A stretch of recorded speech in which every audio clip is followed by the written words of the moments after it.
오늘 우리는 데살로니가 후서 1장 3절부터 12절까지의 말씀을 함께 읽었고, 설교의 제목은 삶의 열매와 감사의 이유라는 제목으로 하나님 말씀을 나누려고 합니다. 삶의 열매와 감사의 이유입니다. 오늘 생각할 건 그래서 주제가 두 개죠. 하나는 삶이고 또 하나는 감사입니다. 오늘이 추수감사주일이에요. 전에는 11월 셋째 주를 꽤 많은 한국의 교회들이 추수감사주일로 지켰지만 요즘은 조금 달라졌습니다. 그래서 10월에 하시는 교회도 있고, 어떤 데는 추석에 하는 교회들도 있고, 아니면 아예 추수감사절을 따로 지키지 않는 교회들도 있습니다. 여러 가지 이유가 있죠. 추수감사절은 전통적으로 교회가 지켜오던 전통적이라는 거는, 그러니까 초대교회 때부터 수천 년 전부터 지켜오던 교회의 전리는 아닙니다. 추수감사절을 우리가 11월 셋째 주에 지키는 이유는 다른 이유가 아닙니다. 미국에서 이게 건너왔어요. 1920년인가요? 1920년 영국에서 청교도들이 메이플라워 배를 타고 아메리카로 갑니다. 종교의 자유를 찾아서 그리로 가요. 자기들이 믿는 믿음의 신앙의 그 결 그대로 신앙생활하기 위해서 영국에 있어서는 어려울 것 같죠. 그래서 신대륙으로 갑니다. 이 사람들이 새로운 대륙에 갔는데 거기에 사람이 살만한 땅이 아니었습니다. 1620년에 따라서 고생해서 아메리카에 갔고, 그리고 겨우 여러 사람들의 도움을 받아서 농사지어서 첫 번째 산물을 얻은 것이 그 다음해 1621년이었답니다. 그 가을에 이제 첫 번째 산물이 나왔어요. 나와봐야 별거 아닙니다. 그래도 이제 심어서 첫 번째 소산을 하나님이 얻게 하시고, 이제는 살아갈 수 있을 것 같아요. 이제 뭔가 심으면 나오게 하시는 하나님의 은혜가, 그리고 하나님의 도우심이 분명해집니다. 이 사람들이 첫 번째 땅의 소산을 가지고 하나님 앞에 감사드리며 잔치를 벌여요. 함께 도왔던 많은 인디언들, 거기 살았던 원주민들이죠. 초청해서 잔치를 합니다. 옥수수 가지고 잔치하고, 그리고 돌아다니는 칠면조들 잡아다가 잔치를 해요. 그래서 여전히 지금도 미국에서는 추수감사절 때가 되면 터키죠. 그 칠면조를 잡아먹습니다. 잡아먹는 게 아니라 요리를 해서 먹습니다. 칠면조가 굉장히 커요. 닭보다는 큽니다. 요즘엔 닭이 점점 작아졌어요. 옛날에 삼계탕 한 그릇 먹으면 배불렀는데 요새는 삼계탕 하나 먹어도 배가 안 불러요. 저는 왜 그런가 그랬더니 옛날에 삼계탕 닭이 컸는데 요즘은 닭이 굉장히 작아졌죠. 사람들이 적게 먹어서도 작아졌고요. 사람들 말로는 그 정도 사이즈로 기르는 게 가장 경제적이래요. 그래서 그만큼을 먹는답니다. 어쨌든 미국에서 칠면조 먹고 축제를 해요. 그러면서 미국이 독립하면서 이제 자기들의 국경일로 선포한 게 11월 넷째 주 목요일, 11월 마지막 목요일이 추수감사절이에요. 그래서 선교사들이 한국에 오죠. 선교사들이 한국에 올 때 꽤나 많이는 미국에서 선교사들이 옵니다. 미국에서 선교사들이 와서 교회를 개척하고 사람들의 신앙생활을 지도하다 보니 자기들이 11월 그때 추수감사절을 했던 것, 그 의미를 그대로 살리면서 추수감사절기가 한국교회에 자리를 잡기 시작했어요. 우리 교회도 그래서 그 전통을 그대로 그냥 따라오다 보니 11월 셋째 주, 오늘이 추수를 감사하는 추수감사주일이 된 겁니다. 다른 교회들은 10월 달에 하는 교회도 있고요. 추석 때 하는 교회도 있어요. 우리는 그런데 그렇게 합니다.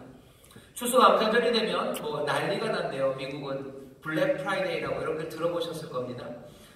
세일이에요. 갑자기 사람들이 선물 샀다가 다 반품하면서, 아니면 또 추수감사절 때가 되면 온 가족이 함께 모이기 때문에 그냥 정신없이 온 주말이, 목요일로부터 시작된 추수감사절 그 주말, 목요일은 가족과 함께, 그리고 금요일서부터는 그냥 백화점으로 몰로 쇼핑을 하러 난리가 나요. 우리나라는 어떻게 그걸 좀 보고 배우고 싶었어요. 그래서 코리아 페스트라고 해서 뭔가를 세일하는 걸 만들었죠. 근데 잘 안 돼요. 얼마 전에 지난주인가요? 중국이 또 그걸 합니다. 광군제라고 해서 알리바바인가요? 거기서 또 했는데 32조를 팔았대요. 한 방에. 그런 얘기를 들으면서 사람들이 추수감사 남은 건 뭡니까? 쇼핑이 남았어요. 쇼핑하고 사람들이 좋은 물건 빨리 사고 많이 사고 그 이야기들로 이제 추수감사를 기억합니다. 하지만 우리는 그렇게 기억하지 않습니다. 추수감사주의를 기억하면서 미국이 청교도들이 지켰던 이날, 우리는 뭔가 쇼핑하는 날도 아니고요. 그리고 이날은 그 사람들이 했던 것처럼 신앙의 자유, 하나님을 제대로 섬기는 삶들, 그리고 삶의 척박한 땅에서 서로를 돕고 살았던 눈물겨운 시간들, 그리고 그 시간들을 하나님께서 지키셔서 이제 살아가게 하시는 그 은혜, 그 의미가 추수감사절의 의미입니다. 오늘은 그냥 즐거운 날만도 아니고 그냥 하나님이 나에게 주신 것에 대한 감사만도 아니고 그 청교도들이 지켰던 것처럼요. 거기 있는 옥수수와 거기 있는 칠면조가 즐거웠던 게 아니에요. 우리가 떠나갔던 모든 여정들, 신앙을 지키렸던 시도들, 그리고 이 척박한 땅에서 눈물로 서로 도우며 그 어려움을 겪어왔던 시간들, 그리고 이제 그 시간 끝에 하나님께서 우리에게 주시는 은혜들, 돌아보니 영국에서 밥해받을 때나 아니면 대서양을 건너던 그 시간들이나 아니면 이 아메리카 대륙에 와서 인디안들과 함께 힘들게 또 동료들과 함께 눈물 흘렸던 시간들이나 이제는 땅에서 열매를 얻었던 이 날이나 하나님의 은혜가 우리와 함께 했음을 이 사람들은 추수감사 그 주일에 하나님 앞에 감사하며 노래했습니다. 오늘 우리도 마찬가지입니다. 추수감사 주일, 모든 주일이 그렇지만 오늘은 우리의 삶의 깊은 여정들을 다 살펴보아야 되는 시간입니다. 추수감사절이 꼭 미국에서만 온 건 아니에요. 성경적인 근거도 있습니다. 구약에 보면 유대인들이 지키는 절기가 있는데요. 유월절, 그리고 맥추절, 그리고 초막절 이런 게 있어요. 맥추절 그러면 보리나 밀이 처음 걷어지는 그때입니다. 아마 7월달쯤일 거예요. 보리가 익는 때죠. 여름, 그래서 보리가 익을 때 맥추절이 있어요. 초막절은 9월이나 10월쯤, 이 달력이 다르기 때문에 9월이나 10월쯤 됩니다. 초막절은 모든 추수가 다 끝나서요. 수장절이라고도 그래요. 다 걷어들여서 이제 저장하는 때, 그때가 초막절입니다. 추수를 감사하는 시간이기도 해요. 하지만 동시에 이 초막절은 그냥 먹을 거 하나님이 많이 주셨다고 기뻐하는 축제만은 아닙니다. 이 사람들이 초막절을 지킬 때는 모든 이스라엘의 가족들이 다 광야로 나가서 천막을 쳐요. 초막을 짓습니다. 그리고 거기서 살아요. 왜입니까? 광야에서 그들이 살았던, 자기의 조상들이 살았던 그 광야 생활, 그것들을 기억하는 겁니다. 우리가 지금 이렇게 많은 추수, 올리브, 무슨 감람, 그리고 포도, 무화과, 밀, 보리, 모든 곡식들, 이것들을 누리며 삽니다. 하나님이 나에게 주신 것 많습니다. 이것으로 그냥 즐거워합니까? 그냥 즐거워하는 건 아니에요. 초막을 짓고 즐거워해요. 과거를 돌아봅니다. 종되었던 시간을 기억해요. 종되었던 때 하나님의 은혜로 우리를 살리셨음을 기억해요. 그 광야 어려웠던 시간들과 눈물 나는 시간들, 그 시험과 역경의 시간을 건너왔던 그 시간들을 기억합니다. 그러면서 하나님 앞에 감사해요. 초막절은 그런 날입니다. 추수감사절 오늘 마찬가지예요. 추수감사주일 오늘도 마찬가지입니다. 하나님 우리에게 풍성한 걸 주셨어요. 어제 우리 교역자들과 싸우면서 그러더라고요. 목사님 그래도 지난 해보다들 많이들 가져오셨어요. 그 얘기 듣고 가슴이 좀 찡했습니다. 올해 경제가 많이 어려웠을 텐데 여러분들이 많이들 가져오셨어요. 오늘 이 하나님이 이만큼 주셨다. 여기 요 순간만이 우리의 주목해야 되는 곳은 아닙니다. 훨씬 더 긴 과거요. 추수감사주일 자체가 그렇고 그리고 초막절이라는 성경적 근거가 그렇고 우리의 삶을 돌아보게 하는 바로 그 날입니다. 근데 추수감사절과 그리고 또 초막절만 그런 건 아니에요. 원래 가을이라는 시간이 좀 그렇습니다. 원래 가을은 좀 그런 계절이죠. 낙엽이 집니다. 그쵸? 낙엽이 져서 가지들은 앙상해지고 온갖 허장성세들 그것들이 다 떨어지고 자기를 돌아보는 시간이에요. 여러분들 시 좋아하시는지 모르겠는데 중학교 아니면 고등학교 제가 언제 배웠는지 모르겠지만 국어책에서 봤던 시예요. 김현승 시라고 가을의 기도입니다. 어떻게 돼요? 가을에는 기도하게 하소서. 들어보셨나요? 낙엽들이 지는 때를 기다려 내게 주신 겸허한 모국어로 나를 채우소서. 가을에는 기도하게 하소서 노래합니다. 왜? 모든 것들이 다 떨어지고 나를 돌아볼 수 있는 시간이에요. 가을의 시간입니다. 추수감사주일이라 내 삶을 돌아봐요. 초막절을 생각하면 내 삶 전체를 그리고 여기 있는 이 풍성한 열매 가운데서 내 과거를 돌아봐요. 가을, 감나무의 감은 아주 예쁘게 맺혀 있어요. 푸른 가을에 빨간 감이 달려 있어요. 그 풍성함입니다. 하지만 감나무 가지에 이파리는 없어요. 삶을 다시 한번 생각하게 합니다. 아름다운 하늘과 빨간 감들 그리고 또 몽땅 다 떨어져 버린 이파리들. 가을은 그런 계절이에요. 김현석 씨 시를 계속 읽어보면 끝에 가면 그런 얘기가 나와요. 자기가 까마귀래요. 마른 나뭇가지 위에 다다른 까마귀같이. 까마귀는 어떻게 마른 나뭇가지 위에 다다릅니까? 굽이치는 바다 그리고 백합의 골짜기를 건너. 나의 영혼. 굽이치는 바다와 그리고 백합의 골짜기를 건너 마른 나뭇가지 위에 다다른 까마귀같이 나는 거기서 기도하고 홀로 하나님을 묵상한답니다. 내 삶을 돌아본대요. 고비치는 바다를 건너왔어요. 그리고 백합의 골짜기를 지나왔습니다. 여러분의 삶이 그래요. 여기 풍성한 열매, 이게 누구보다 많다 적다에 따질 거 없어요. 내가 지금 여기 살아서 하나님의 은혜로 살아갑니다. 내 삶에 하나님이 주어주신 게 있어요. 감나무에 감이 5,000개가 열렸건 1개가 열렸건 그 삶 가운데서 우리가 돌아보면 고비치는 바다들 그리고 백합의 골짜기를 지나왔음을 압니다. 우리가 은혜로 살아왔음을 생각할 수 있는 계절이에요. 눈물겨운 날들 있었습니다. 눈물겨운 날들마다 위로가 있었습니다. 내 마음이 무거워서 정말 어쩔 수 없을 때마다 우리의 마음을 가볍게 하시고 자유케 하셨던 그 은혜가 있었습니다. 천지 사막에 나 혼자 있었던 같은 그 외로운 시간들, 그 날들에도 나를 품어주시고 또 나를 품어주었던 많은 사람들을 보내주셨던 그 은혜를 우리가 생각합니다. 가을은 그런 계절이에요. 우리가 감사할 만한 게 많습니다. 건강도 주시고 누구는 승진하게도 하시고 취업도 되게 하시고 진학하게 하시고 출산을 통하여 아이도 선물로 주게 하시고 또 하나님의 기적 같은 능력으로 또 집도 사게 하시고 아니면 생각지도 못한 행운들도 나에게 주셨어요. 내가 가진 것들이 있습니다. 감사할 일이 많으시죠. 하지만 추수감사주일, 초막절 그리고 가을은 이 모든 것보다 더 깊이 내 삶을 생각하고 돌아와 봐야 되는 시간입니다. 추수감사주일 오늘 우리의 삶을 돌아봅시다. 그리고 도대체 무슨 일을 해야 되는지 우리가 살펴봅니다. 삶을 돌아봐야 되는 이 시간에 우리가 해야 될 일은 감사입니다. 지금은 감사할 시간입니다. 왜 그렇습니까? 은혜가 우리를 여지껏 인도하시고 여기에 서게 하셨음을 알아요. 하지만 감사를 잊어버리게 하는 것들이 좀 있습니다. 감사하는 마음을 잊게 만드는 거예요. 어떻게 감사를 못하게 하는지 아십니까? 우리의 삶을 다 돌아볼 때 감사 못하게 하는 게 있어요. 그것은 모든 것들을 당연하게 여기는 마음입니다. 내 눈물 나는 시절들을 위로한 하나님, 그거 당연하게 생각하고 내가 홀로 외로워 있을 때 나를 품어주셨던 하나님의 은혜 당연하게 생각하고 그렇게 나를 품어줬던 그 사람들을 당연하게 여깁니다. 모든 것들이 익숙한 사람들 그리고 모든 것들이 그리고 항상 거기 있어야 된다고 당연하다고 여기는 사람들, 그 사람들은 고마워할 수가 없습니다. 어떤 것도 당연하지 않아요. 아침에 일어나서 펼쳐져 있는 아침 밥상이 당연하지 않습니다. 개켜있는 양말이 당연하지 않습니다.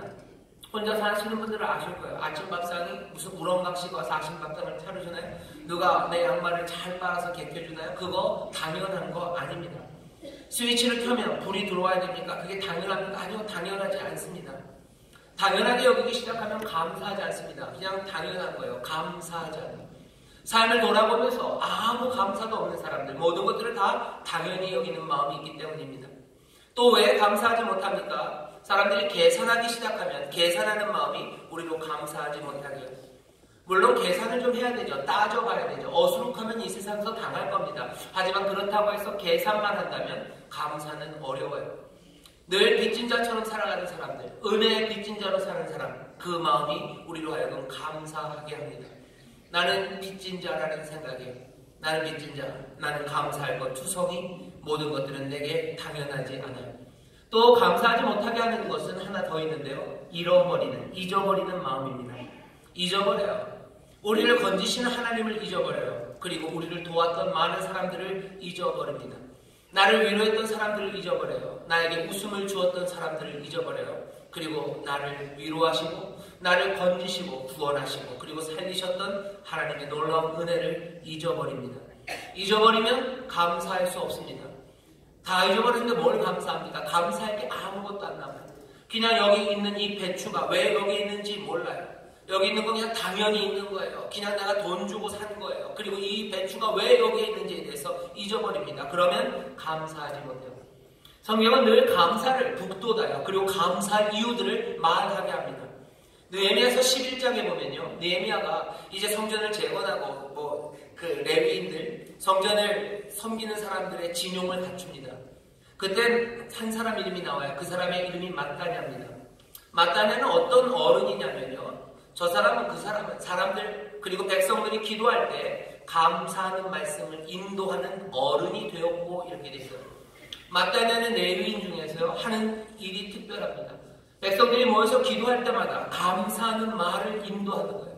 무엇을 감사해야 되는지 계속해서 말해줍니다. 그런 레위인이 그 성전에 있어요. 왜? 잊어버리기 때문입니다. 예배는 그래서 기억하는 자리예요. 여기 모여서 감사해야 될 이유가 자꾸 말해줘야 됩니다. 안 그러면 잊어버리기 때문에. 안 그러면 잊어버리고 계산하는 나만 남고, 그리고 점점 더 모든 것들을 당연하게 여기는 굳어지는 마음으로 살아갑니다. 오늘 우리가 삶을 돌아보는 시간이에요. 내 과거부터, 그리고 내 현재, 그리고 미래까지 돌아볼 겁니다. 하지만 이 돌아보는 시간 가운데 내가 망각하기 시작하고 당연히 여기고 잊어버리면 우리에게 감사는 없어요. 여러분들 이제 들어보십시오. 이제 제가 마태아냐처럼 여러분들에게 감사의 이유들을 말씀드릴 겁니다. 마태아냐가 백성들에게 전하듯 이제 전해지는 이야기에 귀를 기울이시고, 감사의 이유입니다. 여러 가지 감사의 이유가 많지만 오늘 특별히 마태아냐 담임 목사 오늘 이 본문을 통해서 우리에게 주시는 감사의 이유를 들어보십시오. 오늘 이 감사의 이유는 바울이 데살로니가 교회를 보면서 했던 감사의 내용입니다. 이렇게 시작합니다. 우리도 감사가 있어요. 이런 이유로 감사해야 됩니다. 첫 번째, 3절부터 제가 읽겠습니다. 형제들아, 우리가 너희를 위하여 항상 하나님께 감사할지니 감사한다죠. 이것이 당연함은 너희 믿음이 더욱 자라고 너희가 다 각기 서로 사랑함이 풍성함이며, 그리고 너희의 참는 모든 핍박과 환난 중에서 너희 인내와 믿음을 인하여 하나님의 여러 교회에서 우리가 친히 자랑하리라. 바울이 보면 여기 감사하는 것이 있습니다. 먼저 뭘 감사합니까? 데살로니가 교회 성도들의 믿음이 더욱 자라는 것을 감사합니다. 오늘 이 시간에 우리의 삶을 돌아보면서요, 우리도 다시 한번 감사해야 되겠어요. 내 생명, 내 삶에 대해서 감사해야 됩니다. 그건 어떤 것? 우리가, 그리고 내가 믿음이 더욱더 자라는 것, 그것 감사하는 겁니다. 신앙의 성장으로 감사해요. 내 신앙이 성장하는 것, 내 믿음이 자라는 것, 그거 감사할 일입니다. 내 손에 주어졌던 것이, 내 손에 주어졌던 떡이 2배로 많아진 거, 이게 감사할 일이에요. 하지만 오늘 여기 우리가 감사해야 될 다른 이유를 들어보십시오. 내 믿음이 자라납니다. 그것은 감사할 일이에요. 믿음은 자라나야만 합니다. 그리스도의 장성한 분량까지 자라날 거예요. 주를 믿는 믿음이 자라날 거예요. 믿음이 자라는 건 감사할 일인데, 여기 믿음이 자라는 것과 동시에 또 뭘 얘기합니까? 서로의 사랑이 풍성함을 감사해요. 우리의 베푸는 사랑이 점점 더 많아져요. 이 둘은 연결되어 있습니다. 믿음이 자라면 어떻게 돼요? 사랑은 풍성해집니다. 믿음이 자라면 사랑이 풍성해져요. 믿음이 자라면 사랑이 풍성해져요. 왜 그런지 아십니까? 믿음이라는 건 아무거나 믿는 믿음이 아닙니다. 믿음은 예수 그리스도를 믿는 거예요. 믿음이 자라난다는 건 그리스도의 장성한 분량까지 자라나는 겁니다. 주를 믿고, 그리고 주의 장성한 분량까지 자라는 사람들, 그리스도가 사랑이시기 때문에 그래요. 그리스도는 사랑이십니다. 그러니 당연히 믿음이 자라가는 사람들은 뭐예요? 베푸는 사랑이 점점 더 풍성해질 수밖에 없어요. 그리스도가 사랑했듯이 그렇게 용납하고 서로 베풀고 서로를 겸손하게 대하고 함께 아파합니다. 그러면서 믿음은 자라고, 그리고 또 사랑은 점점 더 풍성해져요. 내 삶의 감사의 이유입니다. 내 과거의 시간들, 아픔의 시간들, 내가 그 바다를 건너고 백합의 골짜기를 지나서 이 마른 나뭇가지 위에 있는 나는 뭐라고 고백해야 됩니까? 내가 이전보다 믿음이 자랐고 내가 사랑이 더 풍성해졌음을, 그것으로 하나님 앞에 감사해야 될 줄 믿습니다. 옆에 있는 분들에게 우리의 믿음이 자라 감사합니다. 우리의 믿음이 자라니 감사합니다. 한 번만 더 할까요? 우리의 사랑이 풍성해지니 감사합니다. 우리의 사랑이 풍성해지니 감사합니다. 우리가 감사할 건 우리의 삶입니다. 내 삶을 하나님 앞에 감사해요. 내 삶이 믿음으로 자라고 내 삶이 사랑으로 더 풍성해져. 우리의 믿음이 더 성장하고 우리의 사랑이 점점 더 풍성해지는 것, 그것이 하나님 앞에 감사할 일입니다. 왜 그렇습니까? 그것이 복된 삶이기 때문에 그래요. 그것이 우리가 따라가야 될 진리, 그리고 우리가 붙잡아야 될 생명이기 때문입니다. 우리의 믿음 안에서 점점 더 자라는 일과 서로의 사랑이 점점 더 풍성해지는 것, 이것 즐겁고 행복하고 감사한 일인데, 오늘 바울을 보면요, 하나 더 감사해요. 뭘? 이 믿음이 자라고 사랑이 더 풍성해지는 이 일이 핍박과 환난 가운데에서도 일이 했기에 감사합니다. 어려움을 겪어왔으나 내 믿음은 자랐어요. 환난과 핍박 중에도 우리의 사랑은 점점 더 커졌어요. 그러니 감사합니다. 왜 환난과 핍박을 받습니까? 데살로니가 교회가 이 사람들 뭔가 허물이 있어서, 죄가 있어서 인간이기 때문에 허물과 죄가 있겠죠. 하지만 다른 사람들보다 더 허물과 죄가 많아서 핍박과 환난을 받은 거 아닙니다. 데살로니가 교회 그리고 모든 성도들이 환난과 핍박을 겪는 이유는 다른 거 아니에요. 이 사람들은 다른 나라를 살기 때문입니다. 세상과는 다른 주님을 따르기 때문에 세상에 따르는 주가 있어요. 하지만 우리가 따르는 주님이 다릅니다. 그러니 우리는 이들과 다른 나라를 살아요. 이 사람들이 쫓아가는 꿈이 있어요. 하지만 우리는 다른 꿈을 꿉니다. 그러니 우리는 핍박받아요. 사람들이 그러죠. 무슨 다른 꿈을 꾼다고 핍박합니까? 다른 꿈을 꾸는 사람 핍박합니다. 다른 꿈을 꾸는 사람 핍박해요. 세상은 열심히 일 안 하는 사람, 그 사람 핍박하지 않습니다. 누굴 핍박해요? 다른 꿈을 꾸는 사람을 핍박해요. 다른 주님을 따르는 사람을 핍박하지. 못난 사람 핍박하지 않습니다. 그냥 못난 사람들은 못난 대로 알아서 쪽쪽 빨아먹을 거예요. 그 사람들 이용해 먹을 겁니다.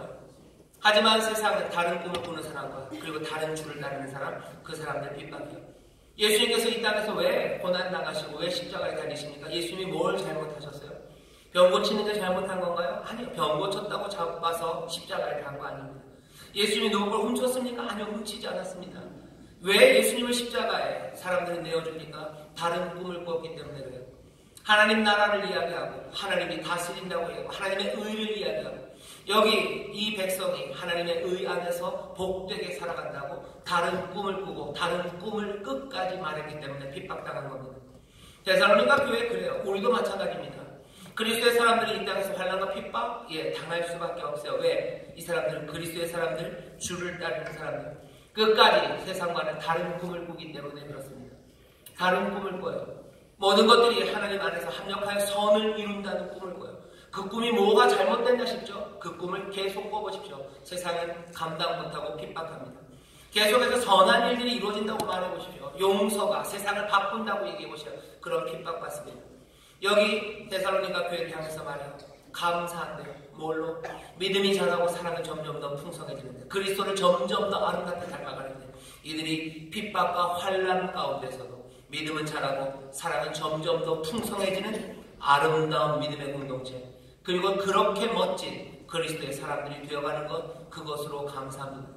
오늘 본문이 우리에게 주는 이야기는 아주 단순해요. 우리의 삶이 점점 더 아름다워지는 것으로 감사해라.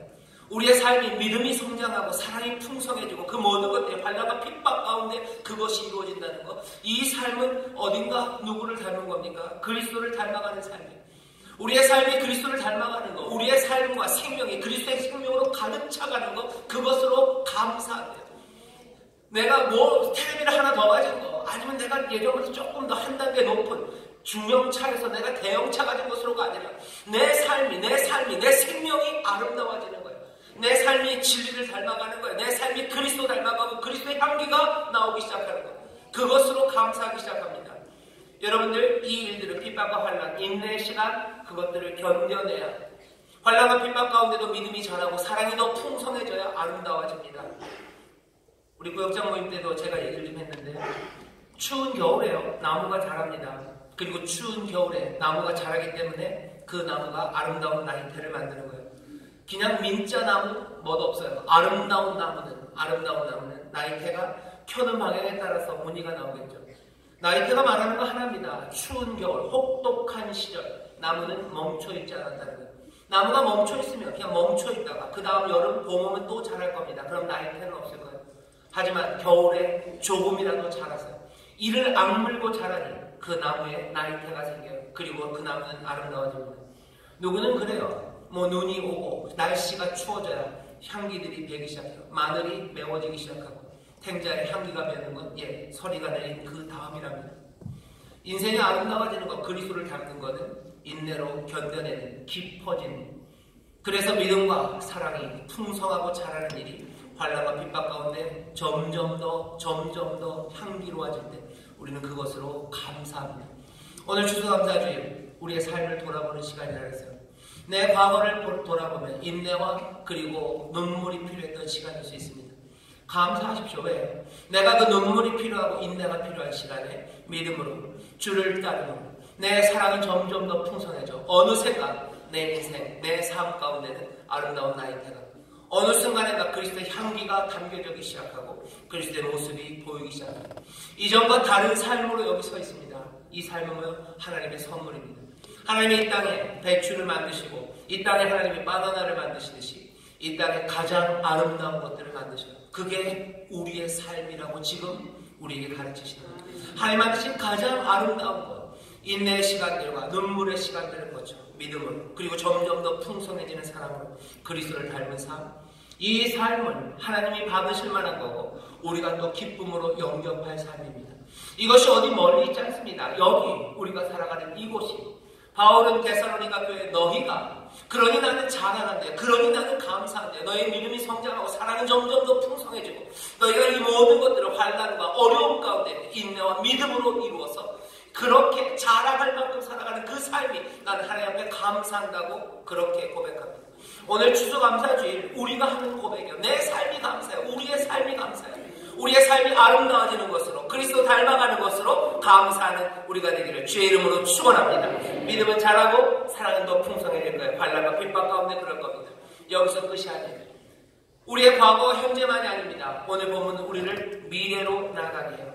더 깊은 감사로 이끌어갑니다. 미래는 무슨 일이 있습니까? 오늘 본문을 보면요, 미래에는 의로운 하나님의 심판이 있대요. 하나님의 의가 나타날 거예요. 하나님은 공의신이 의로운 심판이 있습니다. 너희에게 환난을 줬던 사람들, 그 사람들 환난으로 갚으실 거고 환난을 받는 너희에게는 하나님의 안식으로 갚으실 거래요. 우리의 미래를 여러분들 바라보십시오. 감사할 일이에요. 왜? 공의의 하나님이 의로 심판하실 겁니다. 그러니 감사해요. 하나님의 그래서 형벌이 있을 거예요. 하지만 형벌만 있는 건 아닙니다. 거기 영광이 있습니다. 영광은 누구에게? 여기 그 말씀이 영광이 누구에게 있는지 얘기하셔요. 11절 보면 이렇게 되어 있습니다. 이러므로 우리도 항상 너희를 위하여 기도함은 우리 하나님이 너희를 그 부르심에 합당한 자로 여기시고 모든 선을 기뻐함과 믿음의 역사를 능력으로 이루게 하시고 우리 하나님과 주 예수 그리스도의 은혜대로 우리 주 예수의 이름이 너희 가운데서 영광을 얻으시고 너희도 그 안에서 영광을 얻게 하려 함이니라. 아멘. 예수 그리스도의 이름이 영광 받으실 거예요. 그리고 우리도 그 안에서 영광을 받을 겁니다. 우리의 삶을 과거에서 현재까지 고난과 역경 가운데도 믿음은 자라고 사랑은 더 풍성해져서 여기 아름다운 그리스도의 생명으로 있어요. 여기서 끝이 아닙니다. 의로운 분이 심판하실 거예요. 환난과 핍박, 그리고 환난을 주고 핍박을 주는 사람들, 그 사람들 때문에 괴로워하지 마시고 하나님의 의가 그것들을 해결하실 겁니다. 환난과 핍박을 받는 너희에게는 어떻게 해요? 하나님께서 안식을 주실 거고 하나님께서 안식뿐만 아니라 영광으로 인도하실 거예요. 하나님의 인도하신 영광을 바라보며 하나님의 의로운 심판을 바라보며 뭐예요? 우리는 지금 여기서 감사할 수 있습니다. 이루신 일들과 그리고 이루어내실 일들, 그것들을 보며 우리는 감사해요. 이 감사가 온전히 우리의 감사가 되기 위해서 다른 것 없습니다. 이 말씀 잘 기억하셔야 돼요. 환난과 핍박 가운데도 믿음은 성장하고 예수 그리스도를 믿음으로 점점 더 사랑은 풍성해지는 삶, 그래서 점점 아름다워지는 삶. 이제 이 부르심에 합당하게 모든 선한 일을 기뻐하며 그리고 믿음의 역사를 이루어 그리스도의 이름 영광스럽게 하고 그 그리스도의 이름 안에서 영광을 얻게 된 우리의 삶을 바라보며 기뻐하는 겁니다. 오늘 그래서 이 감사는 우리로 하여금 결단이 되게 합니다. 감사는 결단이 되는 거예요. 아, 감사는 이렇게 하는 거구나. 그러니 우리는 결단해요. 이제껏 온 일은 감사합니다. 그리고 어떻게 영광을 바라보며 결단해요. 그날에 우리가 감사하길 바랍니다. 그날의 형벌이 아니라 안식을 누리고 그날에 우리가 그 영광에 있기를 원합니다. 그 감사가 우리의 것이 되기 위해서 오늘 이 시간 결단해야 합니다. 여기 부르심이라는 이야기를 해요. 그리고 선을 기뻐하고 믿음의 역사를 능력으로 이루어가는 것을 말합니다. 선한 것 기뻐하기를 그리고 믿음으로 걸어가기를 주의 이름으로 축원합니다. 하나님 의롭게 심판하실 거예요. 영광이 거기 있습니다. 믿음으로 걸어가십시오. 그리고 모든 선한 것들을 기뻐하며 걸어가서 끊임없이 그 일을 하는 겁니다. 어떻게 하냐고요? 이제껏 걸어왔던 길들을 다시 보시면요, 믿음의 성장 그리고 사랑에 더 풍성해졌던 그 일들, 어려움과 역경 가운데도 그리스도를 따라갔던 여지껏의 일들을 여러분들 다시 한번 결단하고 이제는 영광을 바라보면서 그날에 내가 주 앞에 감사하고 은혜에 감사할 것들을 기대하면서 오늘 다시 한번 결단하는 겁니다. 내가 행해왔던, 내가 배워왔던 모든 선한 일들을 기쁨으로 영접하시고 믿음으로 내가 그 길을 걸어 내가 그날에 그 미래 그 영광의 날에 나도 그 영광 가운데 감사하는 삶이 되기를 내가 결단합니다. 이렇게 결단하며 살아갔던 사람들이 많아요. 그리고 우리는 그런 사람들의 삶을 보며 배웁니다. 그 중에 한 사람이 마틴 루터 킹이라는 사람이에요. 여러분들 보시면 가끔 가다가 사진 같은 데 나와요. 마틴 루터 킹, 흑인 인권운동 하시던 분인데 그분이 사진 보면요, 이렇게 콧수염이 나고 이렇게 머리 까맣고 머리가 짧고 그래요.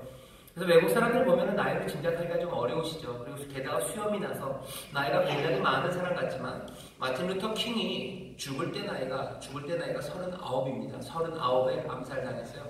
그러니 굉장히 젊어서 활동했던 사람입니다. 마틴 루터 킹이 연도를 까먹었는데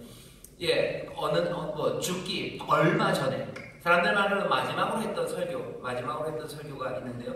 그 설교가 드럼 메이저 인스팅트라는 거예요. 뭐냐면 고적대 대장입니다. 드럼 메이저 그러면 고적대 이끌어가고 앞에서 북치는 사람이에요. 그 앞에서 북치는 그 대장의 본능, 그런 제목으로 설교를 합니다. 그 설교를 하면서 백인들 좀 나쁘다는 거죠. 백인들은 그렇게 앞에 서서 자기들이 뭘 하고 싶어 하지만 그거 아니라는 거예요. 자기의 죽음을 예견했는지 그 설교의 마지막입니다. 마지막에 오늘 마틴 루터 킹 목사님이 그렇게 얘기해요. 내가 죽으면 내 장례식에 긴 조사를 하지 말래요. 에드와드 말 길게 하지 말아라. 내가 노벨상 받은 거 그런 거 말할 필요도 없고, 내가 무슨 수백 개 상 받은 거 그런 거 얘기할 거 없고, 내가 어느 대학 다녔었는지 그런 거 얘기하지 말라고. 나를 그냥 애도하는 사람들 나와서 말하면 그냥 그 말만 했으면 좋겠대요. 마틴 루터 킹은 다른 사람들을 돕기 위해서, 다른 사람들을 섬기기 위해서 자기의 생명을 내어주려고 애썼던 사람이었다라고만 말했으면 좋겠대요. 그냥 누군가를 사랑하려고 애썼던 사람이라고 그렇게 말했으면 좋겠답니다. 나는 그날에 내가 말할 수 있다면 그렇게 말했으면 좋겠대요. 나는 배고픈 사람 먹이려고 했다고 나는 말했으면 좋겠고, 나는 헐벗은 사람 입히려고 했다고, 나는 옥에 갇힌 사람 찾아가려고 했다고, 난 그 말만 했으면 좋겠대요. 내가 누군가 지나가는 사람 도와줄 수만 있었다면, 내가 누군가를 도울 수 있는 능력만 있다면, 내가 지쳐있는 사람 누군가에게 내 말 한마디, 내 노래 한 자락으로 그 사람을 격려할 수만 있다면 내 삶은 헛되지 않았을 거라고 말하고 싶대요. 나는 거기 주님과 함께 있기를 원한다고. 오른편이 될지 왼편이 될지 난 그거 잘 모르겠다고. 하지만 나는 거기 의와 진리 그리고 다른 사람을 향한 헌신으로 주와 함께 거기 있기를 바란다고. 그래서 우리가 이 오래된 세상을 새로운 세상으로 만들 수 있도록 나 주님 옆에 있기를 원한다고 마틴 루터 킹 목사님이 죽기 전에 했던, 어쩌면 교회에서 했던 마지막 설교가 그 설교의 내용입니다. 여기 미래 영광에 관한 이야기예요. 앞으로 어떻게 살아갈까? 내 결단입니다. 마틴 루터 킹 목사님은 이 설교하고 두 달이 채 지나지 않아서 암살을 당해요. 미래입니다. 내 미래는 어떻게 될까? 주 앞에 감사해요. 하나님이 나에게 주신 것 많습니다. 우리에게 주신 것 많아요. 고난의 시간을 겪어오며 내 믿음을 자라게 하시고, 이 시간 동안에 주를 더 사랑함으로, 주께 더 가까이 감으로 내 삶의 사랑은 점점 더 풍성해져서 어느샌가 주님 닮아가는 영생을 누리게 하시고 그 영생으로 서게 하신 것, 그거 감사한 거예요. 이전과 내가 다른 삶을 사는 게 감사합니다. 이전과 다른 삶, 그 다른 삶이 어떤 다른 본이 아니라 그리스도, 놀라우신 우리 주님의 삶, 그 향기가 내 삶에서 나타나기에 감사합니다. 주께서 고난 가운데 그 아름다운 순종으로 그 그리스도의 삶, 생명을 만든 것처럼 나도 그거보다 연약하나 내 고난의 바다는 내 백합의 골짜기를 지나면서 그 마른 나뭇가지에 까마귀처럼 내가 거기서 꺽꺽할지는 몰라도 내가 이룬 그 믿음과 그 사랑, 주님의 모습, 주님의 삶, 그거 붙잡고 서 있는 거, 그거 감사하며 기도하는 거예요. 여기서 끝입니까? 아니요. 의로운 하나님이 심판하실 겁니다. 그 심판이 있음이 감사합니다. 떨리며 감사합니다. 왜? 약속의 말씀은 우리의 삶을 통해서 부르심에 합당한 이들의 모든 선한 일을 기뻐하며 그리고 믿음의 역사를 통하여 주의 이름은 영광 받으시고 그 안에서 우리도 영광을 누리게 하신다는 그 약속을 믿기에 우리는 감사하며 그 삶을 향하여 결단하며 나아가는 겁니다. 오늘 추수감사주일 여기 하나님께서 우리에게 주신 게 있어요. 누구는 고난의 바다가 너무 길어서 내 손에 달린 건 얼마 없을 수 있고, 누구는 하나님께서 이 한 해 백합의 골짜기를 지나게 하셔서 풍성한 것들로 채우셨을 수도 있어요. 하지만 결국 중요한 건 뭡니까? 그 은혜 앞에서, 그 도우심과 인도하심 앞에서 내 삶이 얼마나 믿음으로 자라나고 그리고 사랑으로 풍성해져 그리스도의 아름다운 생명, 그 생명으로 서 있는 삶인지, 그게 가장 중요합니다. 그것으로 감사합니다. 그것으로 감사하니 또 뭐요? 그것으로 결단하는 거예요. 오늘 또 결단합니다. 내 삶의 감사가, 그리고 감사가 결단으로 나를 이끌어가요. 내가 모든 선한 일을 기뻐하며 내 믿음의 행진을 통하여 주의 이름 영광 받으시고 내가 그 영광 가운데 있을 바로 그날을 바라보며 우리는 오늘 이 시간 바로 지금 새롭게 결단하는 행복하고 그리고 복된 하나님의 자녀들, 그리스도의 사람이 되시기를 주의 이름으로 축원합니다. 분명한 길들입니다. 그리고 그 길들을 다시 한번 붙잡으시고 주 앞에 감사하는, 그 은혜 앞에 설 때 모두가 다 감사하는 저와 여러분 되시기를 주의 이름으로 축원합니다. 기도하겠습니다. 하나님 아버지 감사합니다. 이 가을 추수감사주일 아버지 초막절과 비슷한 이 시간 삶을 돌아보며 또 새롭게 결단하는 시간을 주시니 감사합니다. 아버지 하나님, 우리의 삶 가운데 열매를 주시고 우리로 이렇게 살아가게 하시고 하나님의 자녀로 살아가게 하시고 예수 그리스도의 사람으로 살아가게 하시니 감사합니다. 아버지는 그리스도 닮은 향기와 아버지 하나님 그 삶의 모습으로 점점 더 충만해져 가오니 늘 그 안에서 감사하게 하시고 아버지 하나님 그 안에서 새롭게 결단하는 믿음의 사람들 되게 하여 주옵소서. 감사드리며 예수님 이름으로 기도하옵나이다. 아멘. 우리 시간에 기도합니다. 기도하실 때 성령님 우리에게 임하셔서 우리의 삶을 돌아보며 감사하게 하시고 성령 안에서 새롭게 결단하게 하시고 또 성령님 우리를 도우셔서 그 결단한 그 길, 진리를 따르게 하여 주옵소서. 성령님 우리를 깨닫게 하시고 또 우리로 보게 하시고 또한 그리로 가도록 힘과 용기 그리고 인도하심 그 모든 은혜를 더하실 줄 믿습니다. 주여 세 번 크게 부르고